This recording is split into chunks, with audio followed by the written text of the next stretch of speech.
Hey everyone, I'm Jaden, And I'm Noah. and we are the Super Gamer Bros, and this is the Super Gamer Bros podcast. We're just a couple of brothers who love playing games and love talking about games, so that's what we do.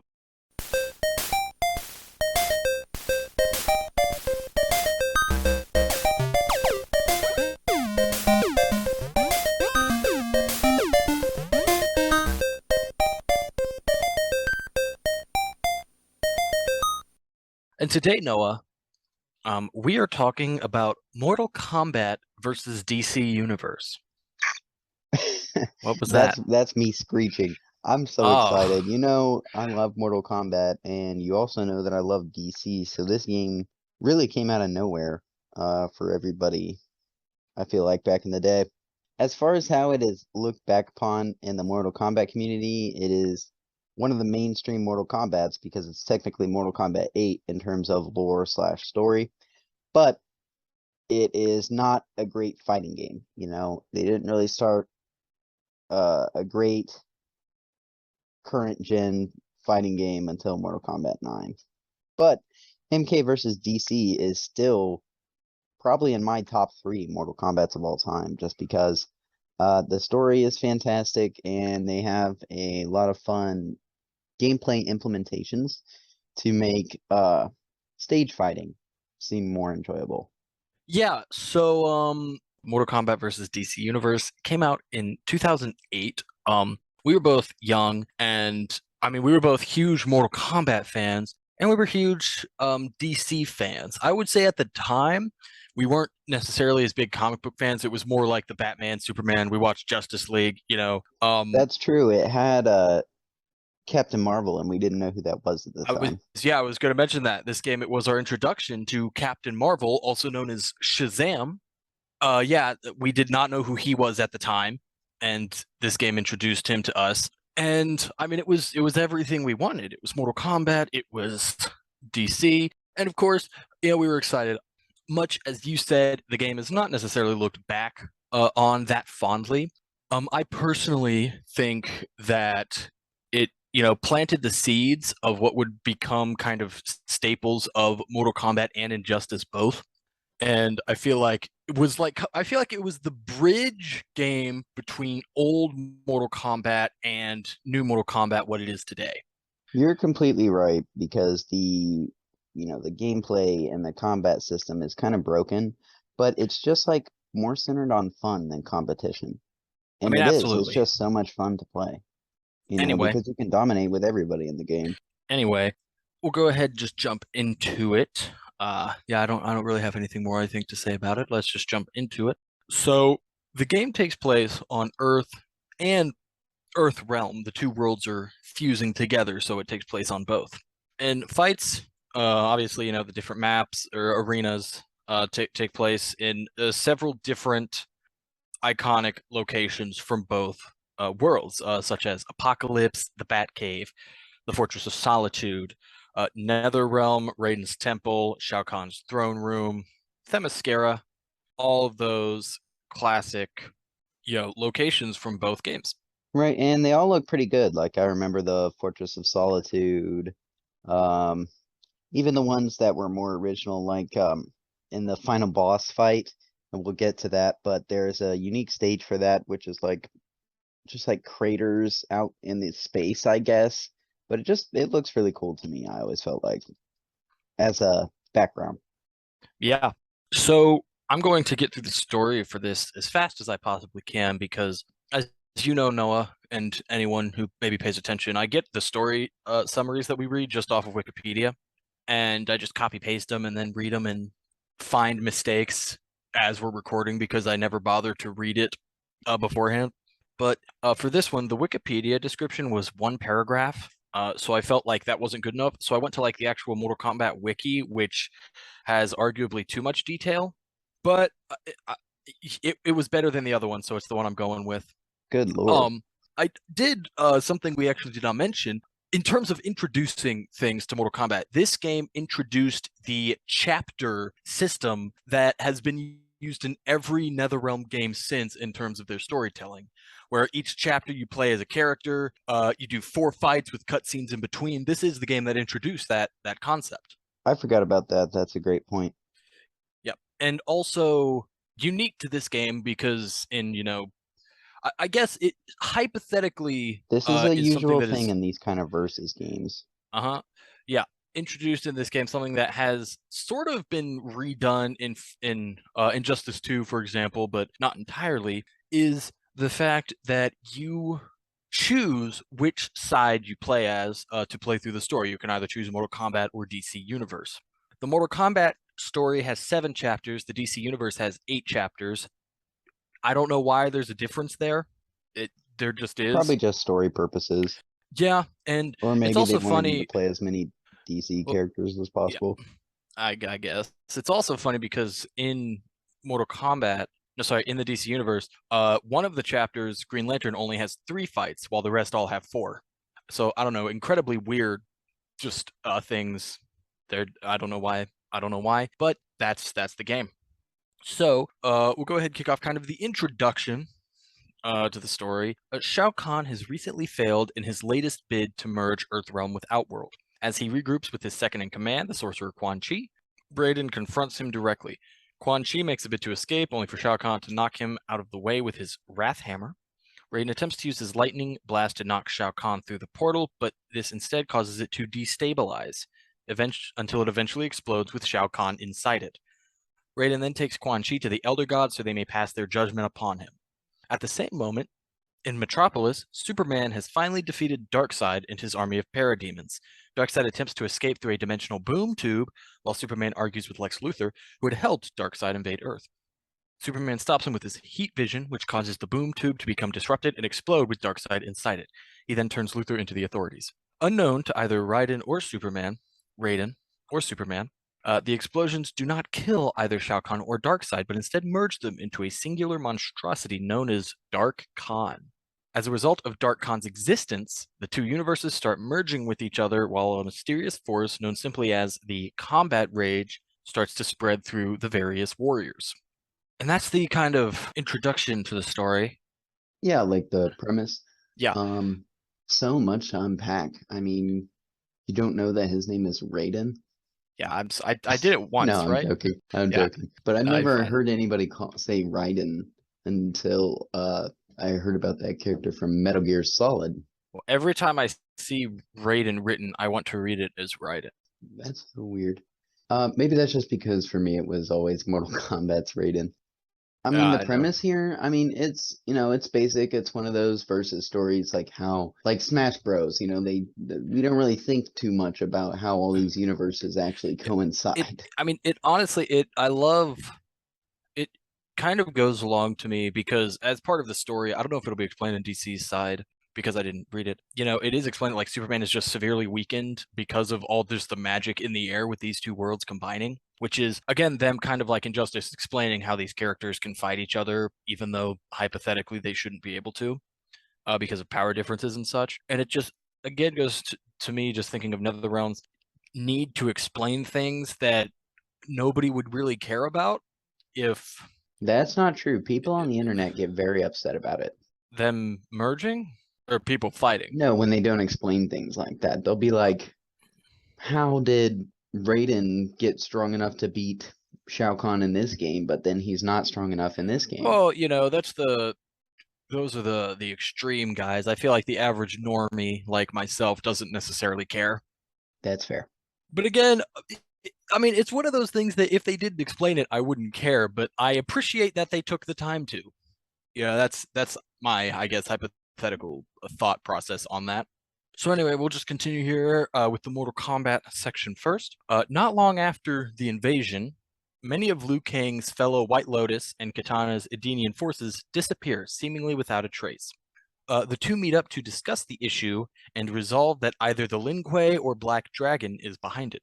However, when Liu Kang is ambushed by Sub-Zero, he discovers that the Lin Kuei have been suffering losses as well. After earning Sub-Zero's trust by saving him from Scorpion, Kang battles the Spectre. Is that Scorpion? Um, I'm gonna say that's Scorpion because because the two the two worlds make over it they sound like they're talking about the Spectre, yeah, that's but the poor Spectre never appeared. no Yeah, no, that's absolutely Scorpion because the two stories, I guess, didn't mention this earlier. They do overlap to kind of like you play one, then you play the other, and you're like, oh, okay, this is what happened to that guy. Anyway, we'll see that later. So Kang battles Scorpion until, through an unusual force, secretly the combat rage, but they don't know that yet, he disappears and is replaced by the Flash. At first, believing him to be an illusion of Shang Tsung, Kang soon realizes the Flash represents a different kind of warrior altogether. When he attempts to analyze Flash, he too is infected by rage and disappears. This prompts Sonya Blade, who he was in contact with moments before, to find him. After defeating Baraka, Sonya begins to suspect that Earthrealm is facing another invasion and decides to inform Raiden at his Sky Temple. Here, however, she encounters Captain Marvel, also known as Shazam, who is suffering from the effects of the combat rage. As he matches the description Kang had given her of Flash earlier, something resembling a red devil with a bolt of lightning on his chest, Sonya, believing him to be the warrior Kang fought, tries to interrogate him, but is interrupted by Green Lantern. The two leave for the UN orbital space station, where moments later, Raiden appears, accompanied by Liu Kang. Unsure who the superheroes are, Raiden begins to suspect that Earthrealm is merging with another realm, and that Shao Kahn may still be alive. Sonya and Jax travel to the space station, where Jax is able to subdue not only Captain Marvel, but also Wonder Woman, who had captured Sub-Zero. Although they do not entirely trust him, they seek his assistance, whereby Sub-Zero decides to find answers from Quan Chi, believing he would know something about the threat of invasion. He turns to Raiden for advice and manages to persuade the Thunder God to inform him that the best way to locate Quan Chi would be to find Scorpion. My God, there are a lot of name drops in this description. Yeah, but if there weren't, it would be hard to keep track of. Yeah. Sub-Zero tracks Scorpion through Gotham City until he is transported into the Netherrealm, where Quan Chi has been chained to a set of stone pillars as punishment by the Elder Gods. By tricking Sub-Zero and Scorpion into fighting each other, Quan Chi is able to use the effects of the rage to release himself. He then sends Sub-Zero back to Raiden and instructs Scorpion to find Katana. After a few false starts, Scorpion does find Katana, overpowered by rage and in belief that he is an assassin sent by Dark Khan, a name Scorpion isn't familiar with. Regardless, he's able to overpower her for long enough for Quan Chi to control her with his magic. After sending Shang Tsung, Scorpion, and Baraka to kill Captain Marvel, Quan Chi takes Katana back to Raiden's Sky Temple. He uses the last of his powers to cure Katana's rage, and in doing so, gains Raiden's reluctant trust. Here, the combatants learn from Katana and Quan Chi about Dark Khan and the merging of the two realms. Supposedly, this merging is fueled by the rage, which agitates the warriors until they fight, whereby the rage is released, which only hastens the merging. It works like the Majin stuff in Dragon Ball Z. Yeah, I mean, rage is interesting mechanic in this game. I didn't think it was super necessary to explain in the story and make it, I mean, I guess evolve. it's like the fighting. It's like I said, it's like Dragon Ball Z, where like fighting, gives Boo Margin, energy to yeah. release him, and this is fighting gives the merging energy. Yeah. Okay, Um, so yep, I was gonna say I do like these stories how on both sides, we'll get to the DC side obviously, but on both sides, it's the heroes and villains of both sides have to team up to fight the yes, other side. And I really like that aspect yes, of because you course. get to see Shang Tsung fight alongside the Earthrealmers. Yeah, that is true. So just continue. The combined forces of light and darkness realize they must work together to eliminate Dark Khan and the beings they believe to be his forces, the DC heroes and villains. To do this, they split into teams of two bitter rivals in order to focus their rage against each other. Liu Kang, for example, is forced to work alongside Shang Tsung. However, they are only partly successful in this task. Jax later informs the combatants that Dark Khan's forces had infiltrated the Special Forces base and used the portal technology. Believing they have gone to Outworld, the combined forces head there too, knowing that if they fail, none of them will survive. Now we're on the DC universe. So, it has not been long since Darkseid's defeat against Superman, and the Flash is traveling between cities to help fight crime. While trying to stop Catwoman's crime spree in Gotham City, he runs into Kano, and when a strange rage overpowers him, prepares to kill the defeated Kano in cold blood. He is prevented from doing so by Batman, who incapacitates Flash and returns him to the Batcave to analyze his condition. Here, though, Flash is teleported to another realm, the Mortal Kombat realm, as it turns out, and is replaced with Scorpion, who attacks Batman in the belief he is Sub-Zero in disguise. It's a bit That of a makes stretch. sense. It's a bit of a stretch, I Right. feel. Like, thinking I he's forgot about the Sub-Zero. fact that when they have Injustice and Mortal Kombat together, they had to deal with the fact that one side like does nothing but kill in brutal fashion and the other side doesn't kill at all. That is, yeah. I mean, we'll kind of talk about that later. So, Batman is able to subdue Scorpion and perform some more tests on him when he detects an anomaly in the heart of Gotham, similar to the one Scorpion gave off. Here he confronts Liu Kang, who attacks him, believing he is Shang Tsung in disguise. Just Wow. Wait, who attacked him this time? Liu Kang. Wow. Uh, After defeating Liu Kang in combat, Batman takes the Shaolin monk to the UN orbital space station with the help of Green Lantern. Moments later, however, Raiden appears and retrieves Liu Kang. From the space station, Batman sees that Earth is merging with another world. With Superman nowhere in sight, he asks Wonder Woman for assistance.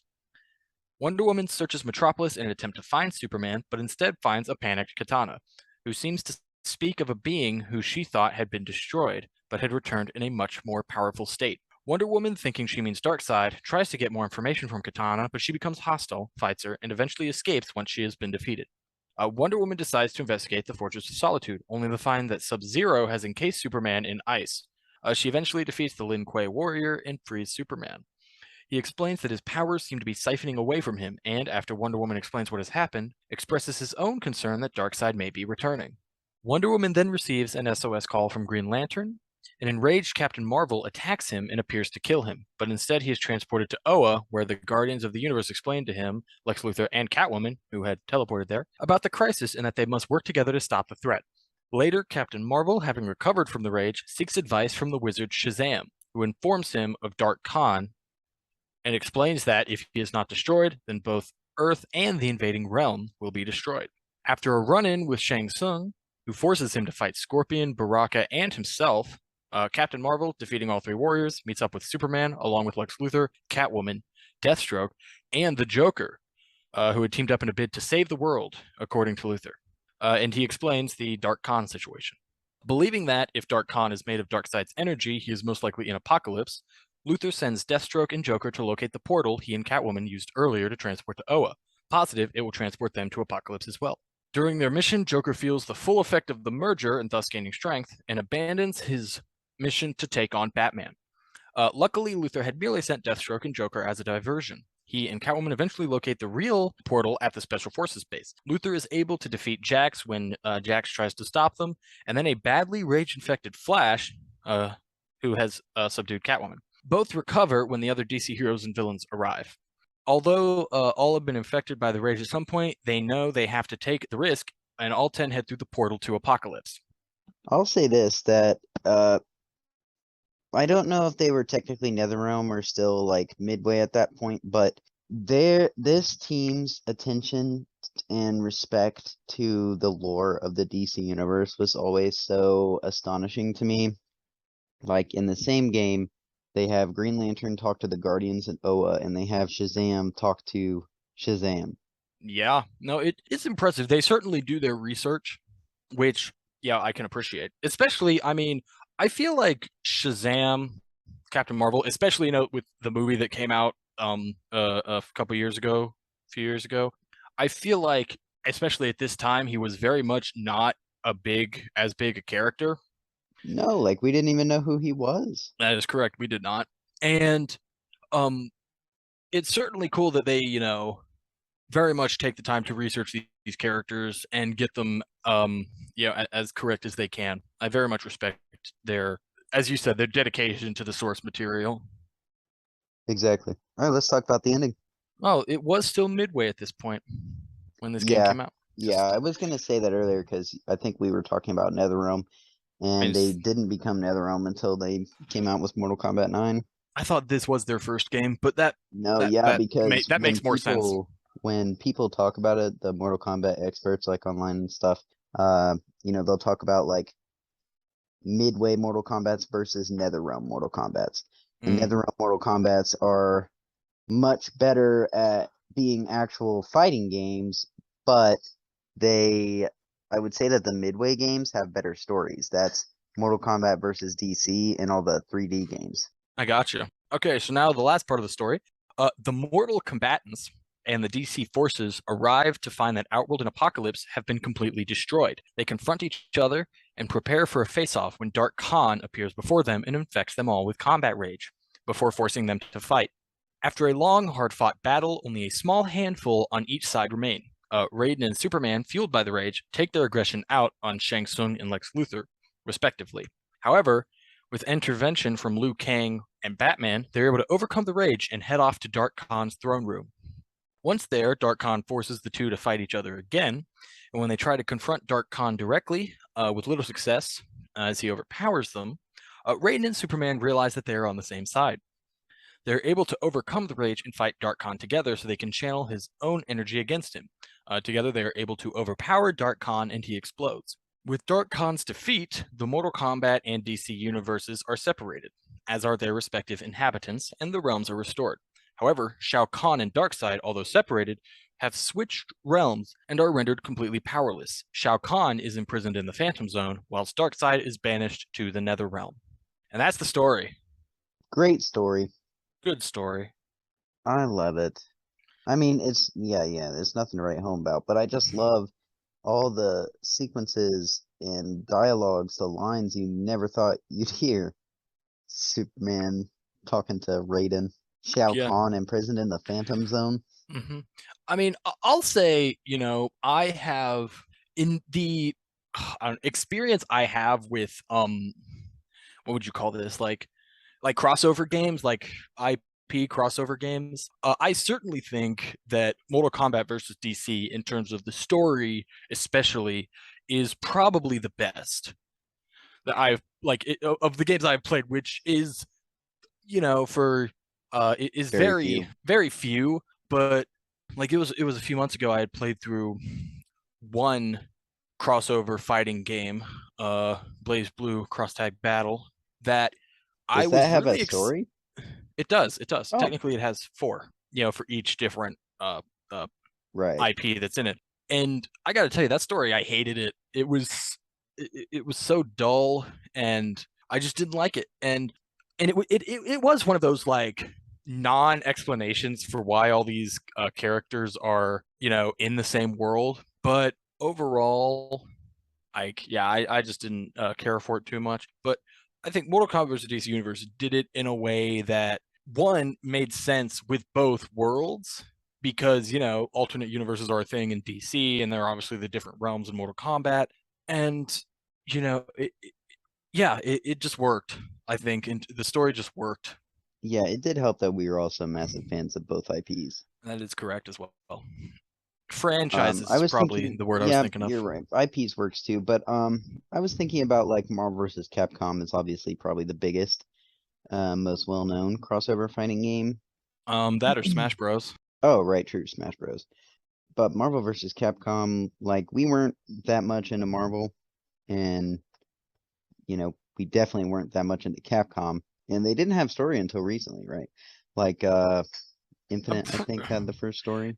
I believe that is correct. Yeah, we'd have to double check that at some point. Anyway, so that's the story.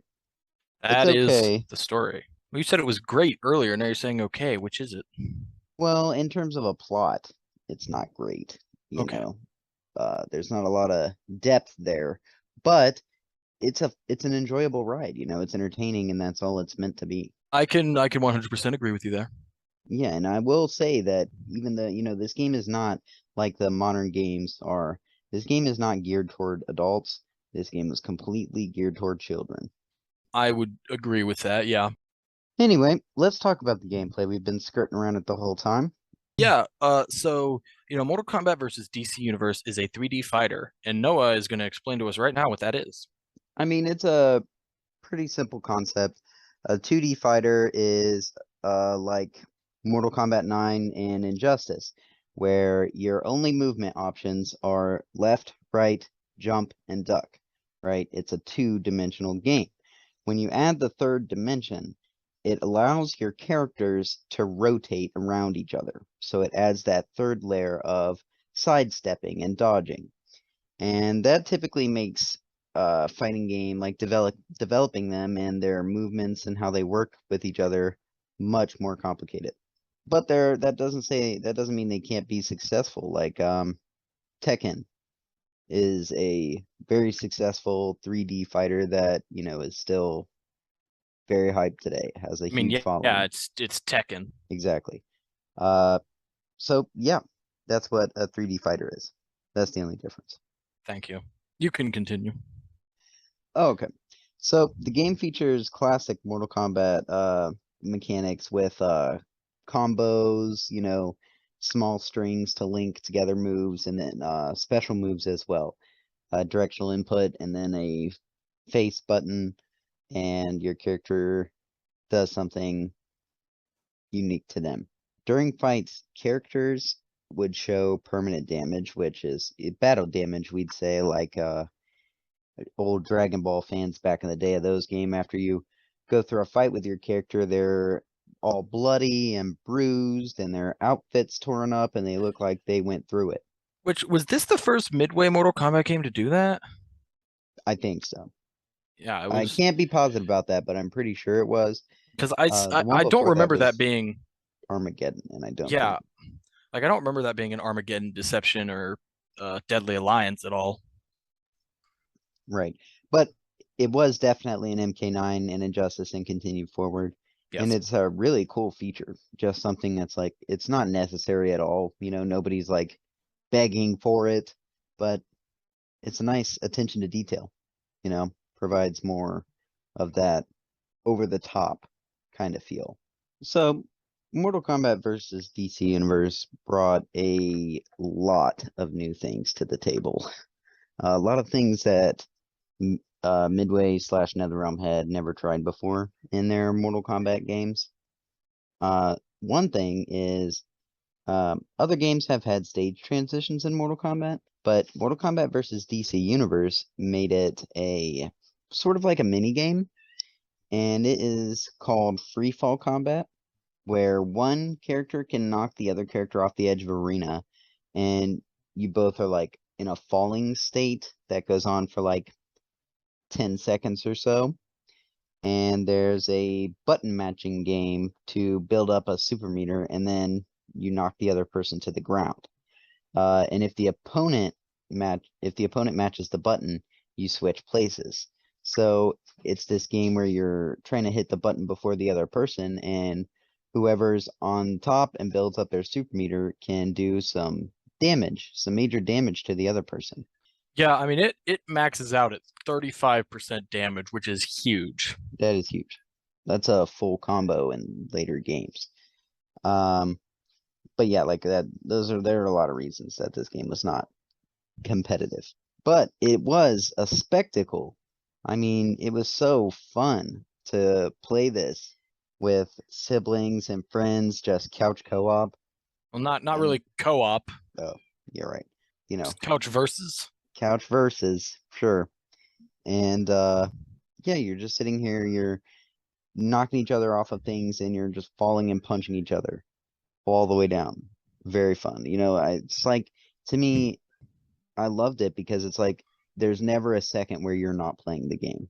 Yeah, that's very correct. So also introduced is close combat. I don't know exactly how you start it. I did watch videos with all these so I could describe them properly because it has been a while since I played the game. But it looks like it's in response to a grab. So basically the camera zooms in on the two characters, and it's much like Free Fall Combat. It's a button matching game where the attack, you're trying to press the four different face buttons, and you do an attack with each one. It's a different attack, and trying to get as many attacks as possible. I think it stops you at 3 or 4 and kind of ends the close combat section. And obviously, you just do more damage. And the defender, if they match you, dodge the attack, and then does a little counter attack that does some damage and ends the attack sequence. Yeah, it's much more. It's not much more, but it's much like Noah said, where it is something that just theater. It adds a little bit more to the combat. Yeah, I don't know. No, what is your opinion on close combat? I thought it was a little jarring and broke up the flow of the game to me. I was I not actually a agree with fan that of close one. combat. Close combat was the only mechanic in this game I was not a fan of. And I just never enjoyed it. You're right, it definitely disrupts the flow of the match. And this game Yep. is like it sets a very fast pace because all the moves are very fast. You're going from one side to the other very fast, and then you're going through. Jaden's about to talk about did you talk Yeah. about the wall breaking stuff? Yeah, that's on here. But yeah, I mean, yeah, it just kind of breaks up the flow. And also, like, I don't think there's a limit to how much you can do it, which, again, is something that it really just breaks up the flow of the combat. Noah, you said, did you want to say something? Noah? Yeah, I want to talk about the rage mode. Okay, do you want to do test your mic first? Because that's the wall thing you were talking about. Oh, okay. Yeah, I saw that and I was like, test your might, that's not new. So anyway, yeah. Test your might is what they call what I was talking about earlier, which is when you get to the edge of a screen, if it's not a platform where you're falling, it's a wall, and then your character will, if you're the aggressor, you will start running and throw an enemy into a wall and then just like be breaking them through walls, and it just keeps going wall after wall while you're button mashing to determine how much damage is done to that character. Yeah. Like the other stage transition, this is really fast. It's cinematic to watch as, Sonya is carrying Katana through walls, Yeah. it's hilarious. Yeah, it very much I feel like was okay. I don't particularly remember. I don't think any of the Midway games had specific, long kind of stage transitions like this. But to me, it's really both this and kind of the free fall combat is very much a precursor to the stage transitions that appear in Injustice games. Kind of this in Mortal Kombat versus DC, you are actually playing through these. It's a very cinematic stage transition that it just adds to the theater of the game. Right, it makes it more of a spectacle. Yes. More for entertainment. Yes. Oh, the raid mode. And yeah, I was just gonna say, and yeah, the button mashing, if you're the attacker, you want to mash faster to deal more damage. If you're the defender, you want to mash faster to lessen the amount of damage you take. Yeah, but it always ends up doing the same amount of damage anyway because it evens out. I mean, yeah, roughly. But it's like the other stage transition. That one can get up to pretty high damage too. Correct. Um, so the rage mode is like the big mechanic they added in this game. Mortal Kombat versus DC on, they always add some kind of mechanic to like pretty much shake the game.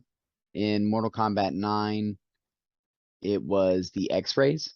In Mortal Kombat X, it was the ability to run. And in Mortal Kombat 11, it was fatal blows and crushing blows. So they really change it every single game. And this is something I love. I love having a new mechanic every game. It makes it feel fresh, even though it's the same characters and the same story every time. I don't care, you know, because the game feels fresh to me as a fighting game, and that I appreciate. So, the rage mode in this game is probably the worst of all the mechanics that they added, and it's a huge reason as to why this game was not competitive or taken very seriously. Yeah, so rage mode. It is kind of a precursor, I feel like, again, saying that this, as I said earlier, planting the seeds.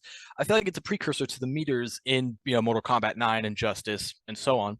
It builds over the match as you deal and take damage, and when full, you activate rage, which gives you armor against enemy attacks. So the attacks still damage you, but you don't stagger, which, as everyone knows in a fighting game, very, very, very big deal. And you also deal increased damage. And I mean, yeah, that's it. Yeah, this is pretty much the mechanic that broke the game, just having like armor for 10, 5 seconds, It's like 10, 15 seconds. It's OP. Yeah.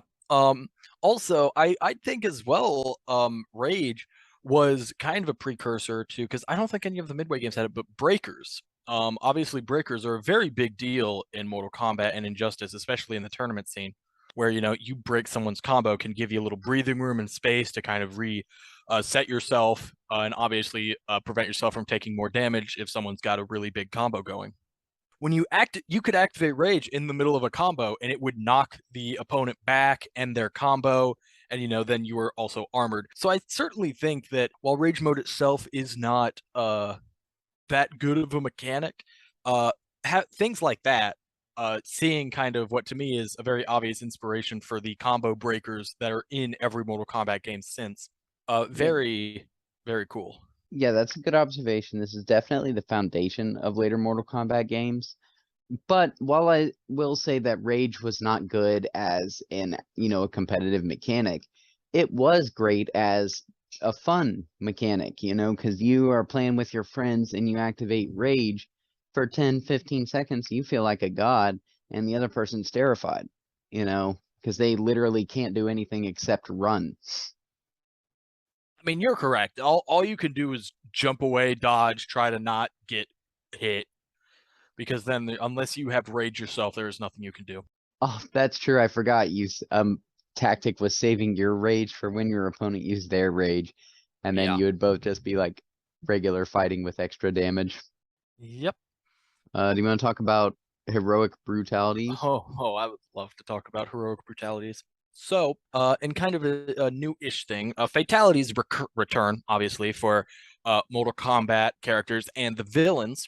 But, obviously, working with DC, they had very strict rules that Midway had to follow, which is understandable. Working with any kind of licensed property, you're going to have certain things you are not allowed to do, and especially back when this game came out, DC was very strict. I would like to say, especially in terms of video games and their animated stuff, DC is a lot more lax now with what they'll let happen, which is cool. Back in 2008, no. So heroes were not allowed to kill. Heroes don't do that. They don't kill. Don't do that. So instead, they had the heroic brutalities. In regards to fatalities, heroic brutalities, every character had two.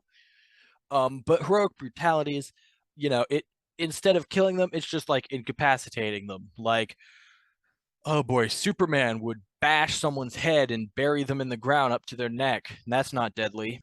Batman would like launch someone up and trample them on the ground, kind of like the free fall combat, but just not heroic brutality.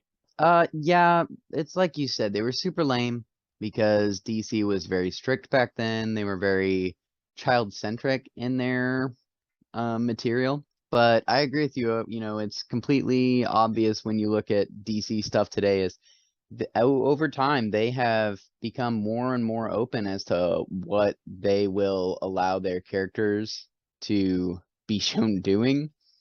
Like Jaden said, in the new animated movies, there's a lot of sex scenes. There's like weird dialogue. I mean, there's just Blood. yeah. Oh, blood, obviously, death, gore, all of that. Gore, a lot. Yeah, DC Yeah. has really let loose, and I feel like that's attributed to the popularity of the M-rated superhero content that's out now, like Hmm. Deadpool and whatnot. Really changed Yeah. the game for that. Yeah. Uh, but yeah, I like the trajectory that's gone. You can have these characters, you can still make kid shows with them.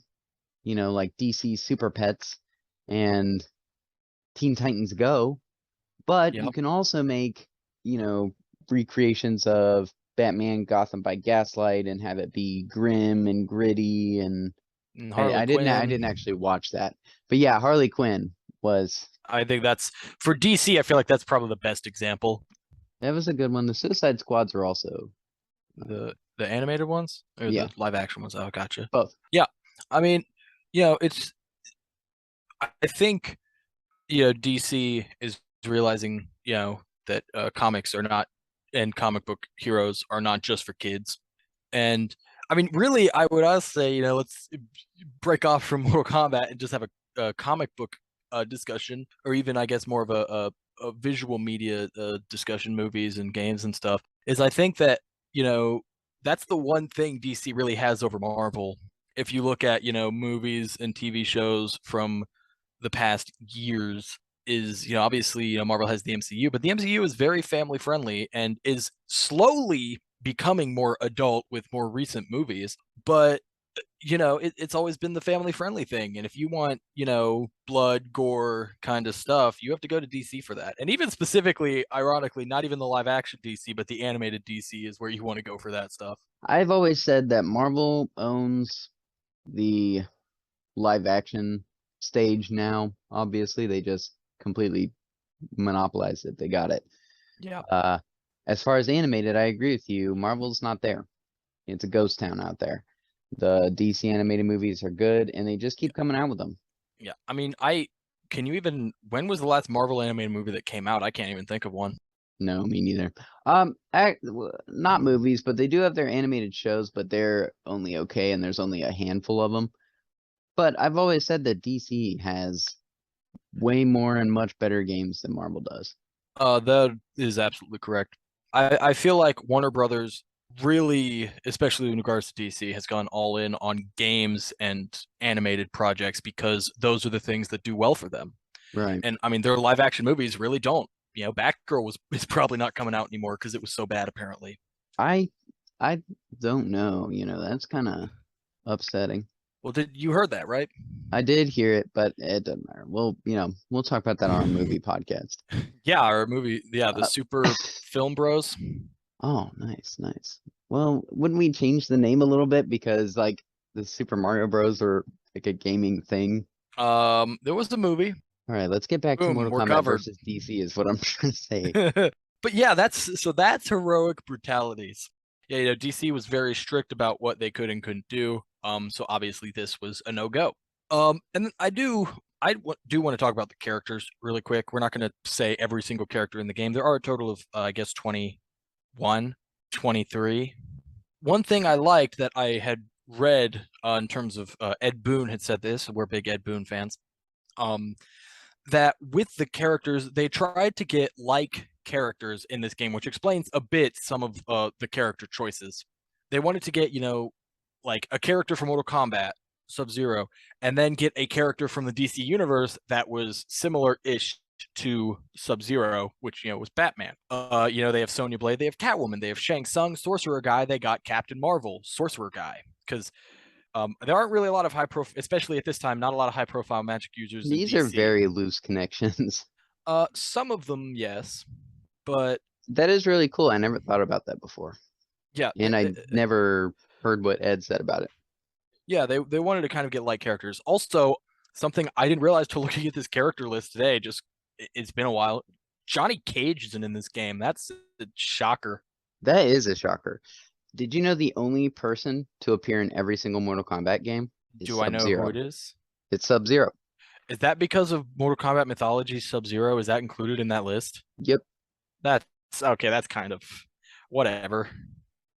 No, I believe that. I think this is a good time to talk about Dark Khan. How do we feel Um, about Dark Khan? I'll be honest. I think he looks stupid. He does look stupid because he should Because look like Shao a Kahn. cool amalgamation of Shao Kahn and Yeah, Darkseid, who are yeah, both like very yeah. cool and menacing So looking. Shao Kahn is like, in terms of I guess his appearance, looks human. Like he looks like a dude. He's He got the looks like a skull mask. beefy He's big. samurai type. Yeah, exactly.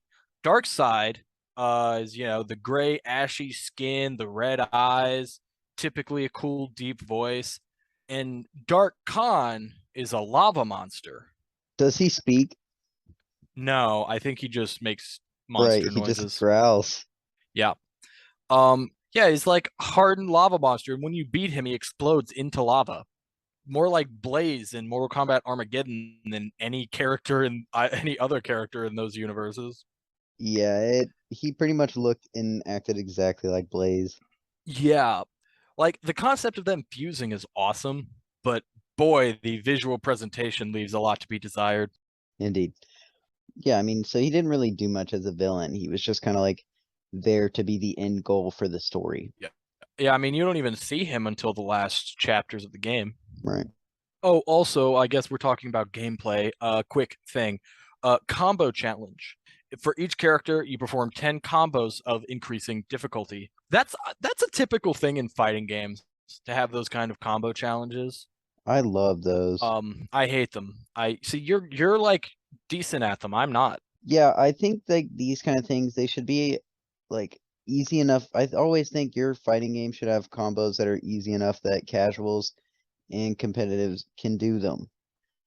When it's too high execution and the timing is so precise and it's taking you like 100 tries to do one combo in a Mhm. challenge, that I don't like. So I Yeah, get what you're yeah.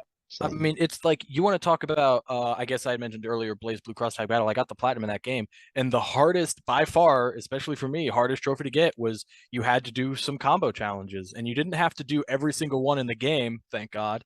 But like specifically, you had to do like a complete list for a single character. Like every character had a list of like combos you had to do, and you had to do the complete list of like one character. And like I was looking up guides for the easiest characters with timing and stuff, and I mean they're just incredibly they get incredibly difficult, and I hate Yeah, them. there's I hate super them. long combos in that game.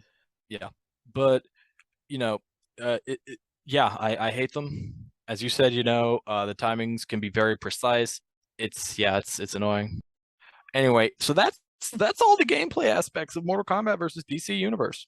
Right. I mean, oh, here's something we didn't mention, but as this is a Mortal Kombat game, there's also a classic towers mode.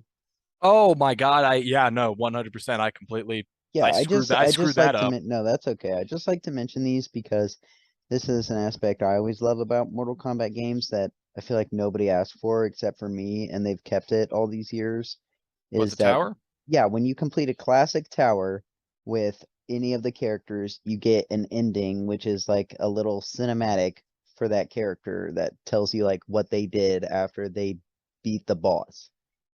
Yeah, I love those endings. Those endings are awesome. I said Mortal Kombat, but they also have endings in Injustice too. Yeah.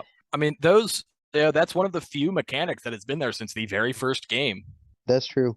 Uh, having that ending. I really, really like endings. I would suggest to anybody who has the time or is interested in it to look up just Mortal Kombat versus DC all endings or Mortal Kombat X I mean, all, yeah, you know, I would watch argue look all. that up for every Mortal Kombat game. They're all incredibly fun. They are and they're short. Um, yeah. Yeah, I think in terms of overall gameplay elements, at the time it didn't I wouldn't even say it bothers me now. Just at the time it was fine because especially for Mortal Kombat, that's typical. I guess, they did have like motor combat, chess combat in older games, but that's I feel like that is the standard like every Mortal Kombat game will have that in it in some regard. The story, the towers, and the sort of challenges a bit. It's certainly like after seeing future games where there's a lot more. Obviously, looking back, there's not much to it because obviously Injustice had Star Labs, Mortal Kombat, Mortal like Kombat 9 nine had had the a challenge challenge mode. tower, yeah. Mm-hmm. Yeah. Um. Yeah. I mean that's it. That's the gameplay aspects of Mortal Kombat versus DC Universe. All right. So, Um. So we'll move on to notable trophies. None. Um, NetherRealm to me has always been, I feel like, and I guess midway at the time, people who don't necessarily care about trophies, their lists are typically include like a few ridiculously hard ones, because they're assholes, and then a lot of like very basic, like the combo challenges. There is a single trophy for beating every single combo challenge. Like for beating Baraka's, you get a trophy. For beating Catwoman's, you get a trophy. For beating Batman, like for every single character, there is a trophy, and then there's a trophy for beating all. Like half your trophy list is just combo challenges. There is, I guess, there's you have to beat a tower on the hardest difficulty without using a continue. That's a hard one, and that is hard. typical online trophies. But yeah, there's nothing that really sticks out to me. That's a bummer. Yeah, it's always a shame. That's right. We need to get out there and have these developing teams make Make good better trophy trophies. lists. Yeah, Yeah, we'll start a petition, we should. demand better trophy lists. We hear that, fans? Yeah. So we'll move on to our Questions? questions. Noah, favorite moment? My favorite moments were all the interactions between the different characters, even the ones that were more ridiculous, like how Batman gets confused for Sub-Zero. Like you're gonna act like Mm-hmm. you've never seen Sub-Zero in your life and he looks like that. Yeah. I'm confused. You know, if it Mm-hmm. was somebody else who didn't know Sub-Zero well, you know, Yeah, sure, but it's Scorpion. it's Like that's the guy. Scorpion. Anyway, Um, um, what did yeah, I you was like? gonna say, I mean, mine's the same thing. The two universes collide. The interactions between the Mortal Kombat characters and the DC universe characters are awesome. I love how in future Mortal Kombat and Injustice games, whenever they have crossover characters, they always have them reference this game, which is awesome. In their like opening dialogues. Yeah, yeah, the Yeah. character intros. Yeah, like they'll reference that they know each other. And I remember even one specifically mentions Dark Khan. I can't remember exactly, but those are really fun to watch. Yeah, just seeing them collide, it's two of our childhood favorite things, DC Universe and Mortal Kombat, uh, interacting, and that's awesome. It is awesome, even if the ending wasn't good. Okay. No, Oh, anything we did. Oh, what? yeah, miscellaneous things I liked about the Miscellaneous things. game. Yeah. I wanted to say that I really liked, one thing is the design of the character select screen. This is something that people in the fandom actually will get upset about. Like the Mortal Kombat character select screen is awful. Mortal Kombat 11. Uh, Oh, but yeah, we'll talk about it when we get there. But MK versus DC, I love that it's split into two different colors and it's split by characters, from which franchise they are down the middle. yeah, That's just something I liked. For me, though, the mechanics that I liked were the stage transitions and those type of things. I get you. Yeah. Yeah, I actually could attest. Character select screens are very important. Like one, if we want to talk about character select screens, one franchise that I really don't like how they do the character select screen is Lego games because it used to be the characters that you unlocked playing through the story that you play as were always the very top and then everyone else was below them. So like those characters were separated, which I liked because they typically had abilities I would use a lot when going through free play. But now it's all straight alphabetical, which always just I don't know why every time I start a new Lego game I really struggle with finding the characters I want to play as initially and I just get really annoyed about that. Fun times. Yeah, the character select screen is cool. I don't know. I spent too long talking about that, and that was stupid. So, what we didn't like about the game. No, I think you'll agree with me on this one. It is a Mortal Kombat game, technically, rated T for teen. Uh, no slash very little blood. Yeah, it's pretty disgusting as a Mortal Kombat fan. And that is the huge issue that the Mortal Kombat fans had with this game. I mean, obviously this is going to happen when you have crossover games, but there's a group of people who are Mortal Kombat fans who don't like that NetherRealm and Midway were so tied with DC. I see. Yeah, and they Um, blame this game for that. I see. It's annoying. Uh, like the best part growing up, our absolute favorite part of Mortal Kombat was the fatalities. Watching the fatalities. We watched videos of fatalities, and they were bloody, they were gory, they were awesome. And in this game, there's no blood, and all the fatalities suck. Like, Yeah, it would be one it, thing if it was just like the DC characters didn't get fatalities, but the Mortal Kombat characters still had good fatalities. But it was rated T, so DC didn't want it to be rated M. So the Mortal Kombat characters had to have weaker fatalities. yeah, stupid fatalities. I mean, it's really like Mortal Kombat 9 was very much a return to form. And I feel like they went hard on all the blood and the gore and the fatalities because of that, because of the complaints that were uh, with this game. Um, like all the complaints shelled at MK versus DC because of that, like no blood stuff. And Mortal Kombat 9, I feel like, was them really being like, hey, you want blood? Here's all the blood. It's awesome. But yeah, they're just lame. Like if we would ever sit down Noah and have a very serious discussion ranking our favorite fatalities, like if we sat down and we're like, hey, we're gonna rank every single Mortal Kombat fatality from the entire series from worst to best, it would be everyone in this game, and then let's start the countdown now. Because I mean they're just not good. I wouldn't like, Right. yeah, I would not include these in any. Yeah, and it's because of that. And I mean, I specifically have to point out that the heroic brutalities are super lame. They are lame. Super, super lame. And I mean, that's the big thing for me is they took the best part, the iconic part of Mortal Kombat, the fatalities, and absolutely ruined it in this game. And that's, I mean, really my big issue with MK versus DC. That's a lot of issues. It's really just one. Yeah, Just that is one kind of just one. one big issue. Just the fatalities. Just that it That's was it.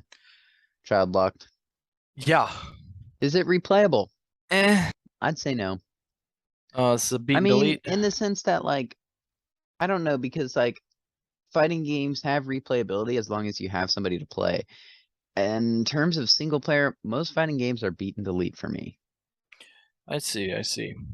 Boy. I mean, yeah, I have to agree with you. It's also like, I mean, I would say kind of the opposite in terms of me thinking of replayability for fighting games because the replayability, especially, I mean, for any game, but especially fighting games, goes down to how fun it is to play and how well the mechanics hold up.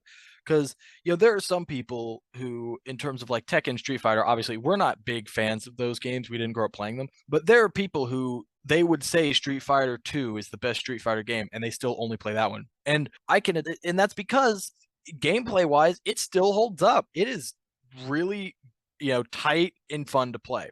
And it's something that it's so good that while new things can be added and tweaked, improving on the base combat is kind of impossible. Other than maybe timing issues. And that's kind of how I feel like Mortal Kombat 9 and on is. Like 9, 10, 9X, and 11, there are different things added and some things tweaked and changed, but the base fighting concept of Mortal Kombat is the same. And I feel like there's not really anything they can do to that base fighting to improve upon it. But Mortal Kombat versus DC compared to those, it just feels inferior to play. Which is why I wouldn't really, if you were like, hey man, let's play some fighting games, I would never think, oh yeah, let's play MK versus DC. I would think, let's play one of the newer games over that 100% of the time. Bold. Uh, yeah, so our final thoughts on it are, or I mean, my final thoughts on it are, if you are a fan of Mortal Kombat and a fan of DC, this is a great game for entertainment and just flat out enjoyability. If you don't like DC so much and you love Mortal Kombat, this game is not for you. Yeah, Because I I really think feel like it was tailored to the DC aspect a lot more than the I Mortal Kombat. I 100% agree with that.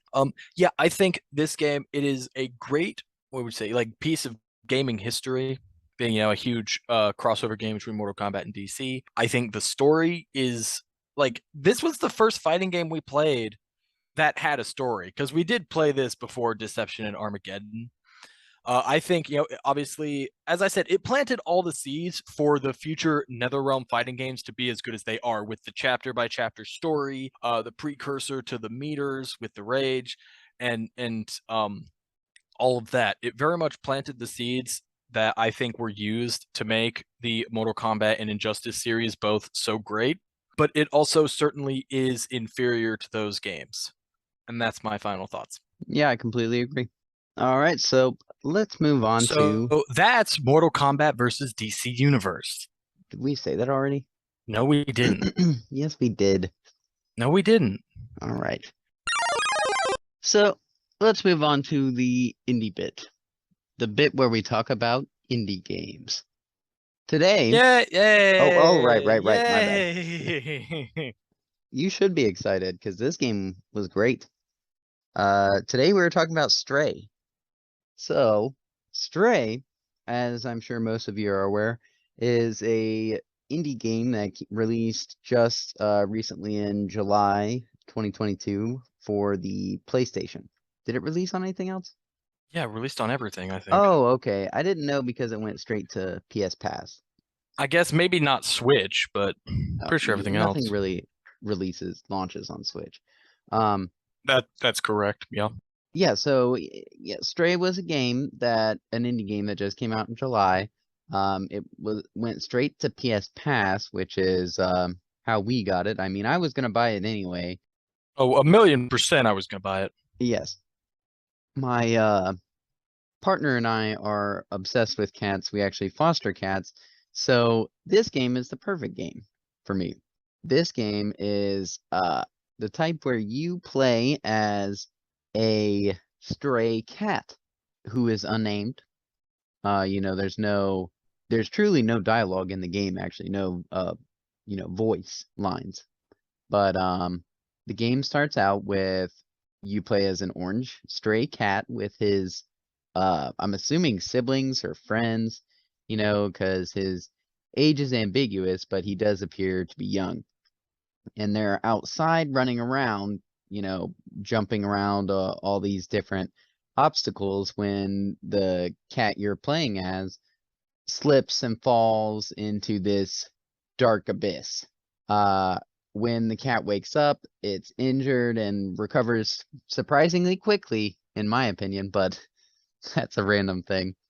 So the cat discovers that it's in this like underground city type area that is full of these robot people that are locked away, and they think that the outside is dangerous. And as you're going throughout the game, you see evidence of all these the humans, they all went extinct and they were underground waiting for it to be better on the surface.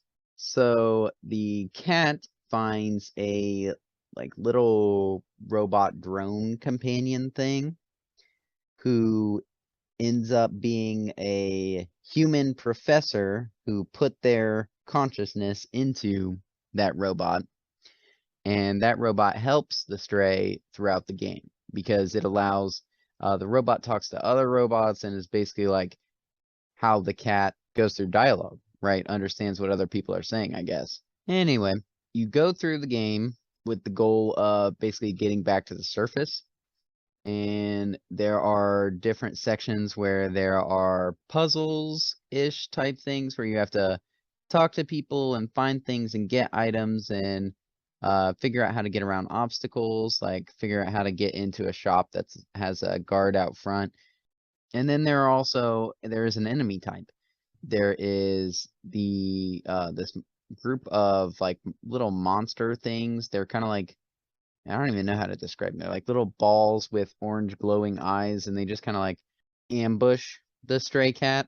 And at first you just run away from them. It's actually quite easy, and you can meow to shake them off, which is weird. But at one point you get a gameplay mechanic where there is a purple light you can use and shine on them that has a cooldown, and that will eliminate the Zerks, as they're called. So, one thing I really loved about this game was the movement of the cat was very fluid. I really felt like I could go anywhere I wanted to. Like, if I wanted to go up, I just had to find the right way. If I wanted to go down, if I wanted to go inside a building, I just had to find an open window somewhere. The movement is fantastic. It's very set up for this cat parkour that you're doing. I also enjoyed the story. I spoiled a little bit of it, but it's actually surprisingly emotional and deep. There's a lot of fun collectibles. And it's not too long either, The game is less than 10 hours long. Maybe a little over 10 to complete. I don't know. I didn't complete it, but I just greatly enjoyed it. I thought it was such a cute game. Jaden, what did you think? I absolutely loved this game. It's fun fact for you, Noah. Did you know that this game, I don't know if it's the highest ever, but it's one of the highest ever games on Steam with user ratings. It surpassed God of War 2018. Yeah, I heard about that and I thought that's hilarious. There's a huge Yeah. group of people who are joking that Stray is going to be the game of the year. I think at the very least, best indie game of the year, it absolutely should win. This game is awesome. The gameplay is fluid. The climbing, the just walking around as a cat is incredibly well done, well executed. It all works perfectly. As you said, the story is deep. The lore is deep. I wanted so much to learn about everything about this world and all the robots. It is awesome. The characters are all cool. The game itself, I like how it's kind of split up a bit. Kind of there's different sections where you have like linear get from point A to point B kind of destination kind of stuff. And then you also have you're in these kind of like these little towns, and you have this kind of open world exploration, find the stuff parts of the game. I think both of them are done very well. I love that open world section, kind of exploring the different areas, interacting with the different robots, getting all the different things you need. They're all they're all really cool. They work really well. I honestly have nothing bad I can say about this game. Yeah, it's a great game. It to me it furthers the argument I've that I'm sure many people think of how is it possible to make a bad game? You play as a cat. Your main storytelling is robots talking to a cat that cannot talk back, and everything is done so well, and it's just incredible how good this game is, and how yeah, I just don't get it, man. Yeah, I completely agree. I was talking to Paige, and I was saying one thing I like about this is there aren't many video games where you're not playing as a human, Yeah, and I think like that's so like sometimes I think that developers are so close-minded, like they just take things from other games and we're pretty much making the same games over and over again, but the possibilities for video games are limitless.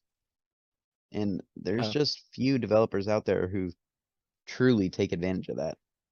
I yeah. would Like say From Software does a great job mhm. of making like the most weird, wacky, horrific looking things, that are just based Yeah, on nothing. yeah. I agree with you. I think part of the issue is obviously a new IP, especially doing something as outside of the box as making you play as a cat, is a huge gamble. Because one, there have absolutely been many times in the past that we have been burned. I'm sure others, where you take a chance on something that has a very interesting concept and it doesn't work, but they decided to put it out anyway. On one hand, it's like, yeah, I get it because obviously you spend a lot of money and a lot of time working trying to get this thing to work. It doesn't work well, and you're just trying to recoup some of that money from a business sense. I get that. But, in terms of a consumer sense, it's like, oh man, that really sucked. Any game from the future that tries that same mechanic, you might not buy because this one game did it so poorly. Um, and so it's always a gamble doing new things. And I mean, Stray really worked out. The game, as far as I can tell, insanely popular, selling very well, very, very critically received well. I hope that it shows people that, go outside of the box, do things, and, if you make a good game, you'll be rewarded for it mostly. True. Unfortunately, there are cases where that has examples where that has not been the case, but Stray is not one of them. And I think especially just the overwhelming kind of surge of indie games um helps with that, because not you don't have to release a big AAA game and try to make money with that. You can release a small 5-hour game playing as a cat, and people can still love it and pay for it. Yeah, and as long as and it's fun. yeah, yeah, no, I 100% love Stray. I would honestly put it on my I don't know exactly the number because I've never sat and thought about it very hard, because boy would that be a horrific experience. But top games of all time, I would absolutely put this on there. It was awesome. So what's the next indie bit? So Noah, the next indie bit is a game. I don't know if you've heard of it. It is called Brothers: A Tale of Two Sons. I have heard of it, and I think I've played it a bit, so I'll have to play it So it again. is made by 505 Games, the developers of an indie bit we previously talked about, A Way Out, as well as 2021 Game of the Year award winner It Takes Two. Have we talked about that yet? We have not talked about it, but we both have played it, and it won Game of the Year. This was the first game made by that company, Brothers: Tale of Two Sons. Okay. It is something that I have heard people talk about when especially around when it was new. That again, like, it was very well received. People loved it. Said the story was great. I had always wanted to play it, but much honestly, like every other 505 game, I felt like the asking price was too steep. I think Brothers was $20 around, and I was like, I don't know, that seems like a lot. But So yeah, did this you pay was for it?